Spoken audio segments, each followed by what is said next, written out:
I've just completed my 10Ks. This was in solidarity with Act Now.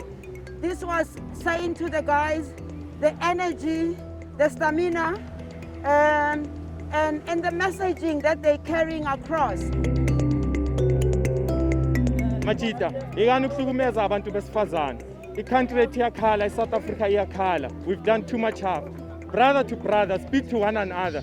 Fix the issues that we're facing. So I've carried the message, the 10 kilometers. Now they're gonna move and they will do the rest of the journey to Durban. I'll be joining them in Durban tomorrow. Gender-based violence must be combated and must be eradicated. This country must be free. Shela kahle uyeke ukuthi uzohlukumeza noma uzoshaya.